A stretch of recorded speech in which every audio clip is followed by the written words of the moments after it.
राजीनामा देणार नव्हतो. मी सांगितलं की ही व्यवस्था जी आहे त्याच्यात नव्या पिढीची लोक आली पाहिजे, त्यासाठी साहेबांनी योग्य तो निर्णय घ्यावा. असं आहे की पुन्हा सांगितलं, मी मराठीत भाषण केलं. मी असं का करताय? मी मराठीत हे भाषण केलेलं आहे आणि मी हे सांगितलेलं आहे की मी इतक्या वेळ काम केलेलं आहे. इथून पुढं आणखीन कुणाला जबाबदारी द्यायची असेल पवार साहेबांना तर ती त्यांनी योग्य तो त्यांचा विचार. मी भाषण केलं ना, आता त्याच्या मागे कशाला तुम्ही साहेब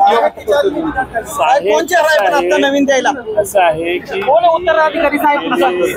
7 वर्ष हे काम करतो. साहेबांना आणखीन वेगळा विचार करायला मुभा दिली पाहिजे.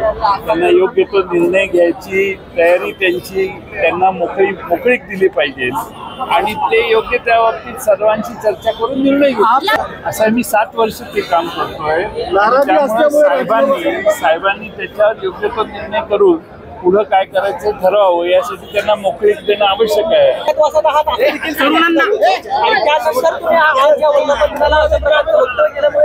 मी अज्ञातवासात कधीच नव्हतो. मी ज्ञातवासात आहे. सर्वांना मी कुठं आहे ते माहीत असतं, काही प्रॉब्लेम नाही.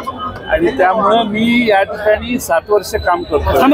मी साहेबांना सगळे अधिकार आहेतच, मी देणारा कोण. साहेब याच्यावर योग्य तो निर्णय घेतील आणि त्यांनी भाषणातही सांगितलं सर्वांशी चर्चा विचार विनिमय करून पुढं काय करायचं याचा निर्णय साहेब घेतील. काय मला माहित नाही काय होणार आहे ते, पण मला असं वाटलं की आता सगळे एकत्रित गोळा झालेले आहेत, आपण ही इच्छा व्यक्त करावी. मग साहेब पुढे त्यांना जे योग्य वाटतं, शेवटी साहेब जे म्हणतील तेच अंतिम असतं. साहेब जे ठरवतील ते पुढे चालू राहील.